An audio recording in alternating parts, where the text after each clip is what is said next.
Western Illinois head coach Joe Davis, the team coming off a loss against Tennessee State. This week they're back in action. They'll be on the road at nationally ranked Southeast Missouri. So the first meeting, I believe, in since the 40s between the two teams. So, Coach, some thoughts on your team, and we'll go to some questions. Yeah, I mean, we obviously are still very much a work in progress, and disappointed with that result. Certainly Saturday, not just not being able to put together 4 quarters of football, and certainly not playing very complimentary football right now. And still searching for quite a few answers there on the defensive side of the ball.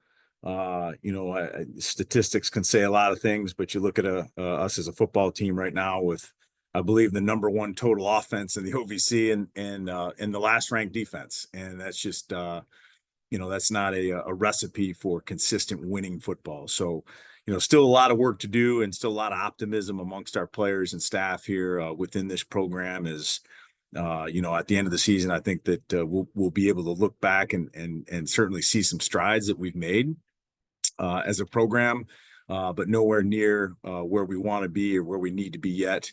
But excited about our preparation this week as we get ready to head down to Missouri to take on SEMO. Thanks, Coach. We'll go to some questions. Barry's with us. Barry, you're up first. Hey, good morning, Coach. Good morning. I know, obviously, as Kyle said, Western has not played SEMO since the 40s, but you're familiar with them from your time at Eastern Illinois. And I wanted to ask you about what are some hallmarks of what SEMO does, and what do you have to be aware of? Well, again, a lot of respect for Coach Tukowitz and his program.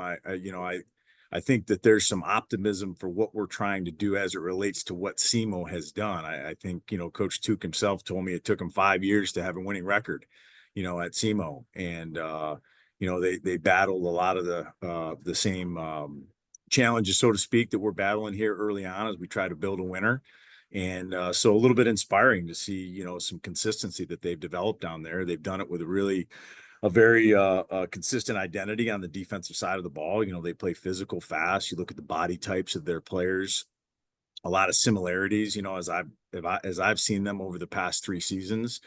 I think the biggest positive for them this year, and I think Coach Duke would probably agree, is just, keeping their quarterback healthy. I mean, he's a catalyst for everything they do, and is a threat to go off. And any Saturday, he's capable of really taking over the game, and you can see he has an immense amount of freedom and flexibility within their offense to get them into the right plays against the right looks. And they've done a great job of building up, weapons around him. They've got an excellent core of receivers and consistency on the offensive line. And their special teams does a great job, with Pippin there. Seems like he's been there for a long time, as the kicker. So tall order for us to go down there Saturday, but the opportunity to go on the road against a nationally ranked opponent is exciting for us. And, again, doing a lot of great preparation this week to get ready for this game. Cam Smith is a guy who's approaching 1,000 all-purpose yards for the season. And I wanted to ask you about just Cam's impact on this offense and his versatility and what that's meant for you. Yeah, huge impact. Disappointed really the past couple games. We just really haven't been able to get him loose. And I think, again, credit to our opponents. I think, we've been chasing points here over the last couple games pretty significantly. And that just, it takes you out of having some patience in the run game. But Cam does so much for us. I mean, he has come so far, Barry, when it comes to pass protection, understanding how defenses are trying to attack us with their pressure packages.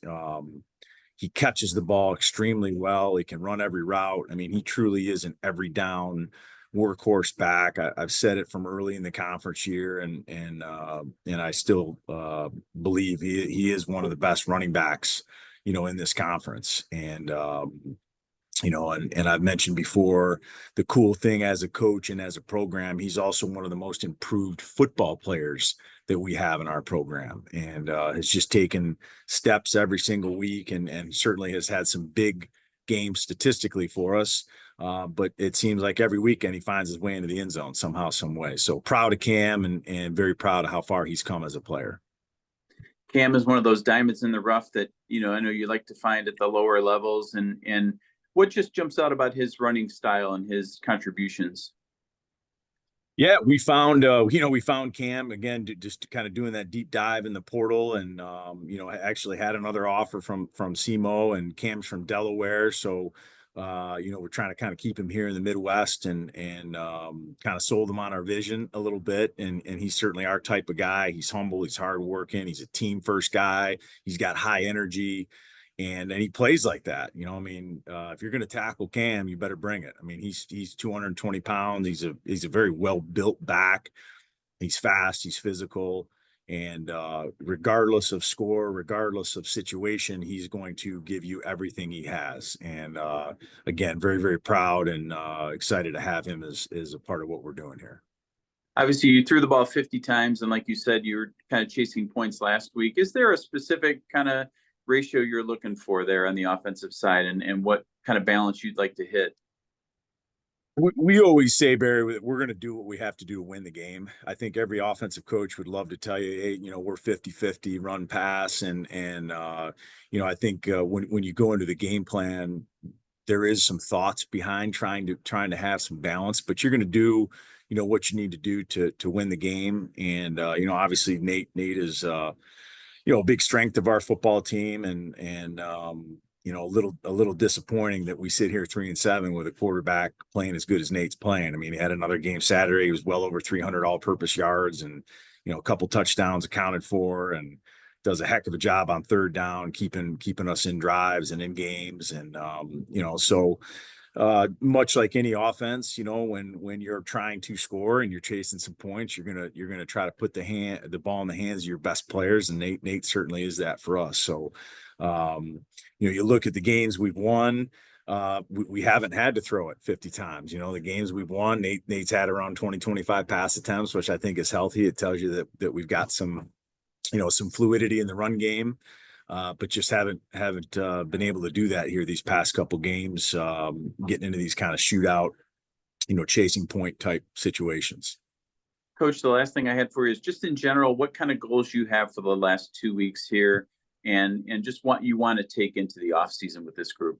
Yeah, I mean, all we're thinking about right now is this game. That's it. This is the most important game on our schedule because it's the next one. And so that's really all we're focused on right now is trying to put a competitive team and game plan together to go down and play a great SEMO football team. And and just like anything, Barry, I mean, it's improvement. Individually, can we improve, and collectively, can we improve? And we're looking for those things week to week here, with no exception being this Saturday against SEMO.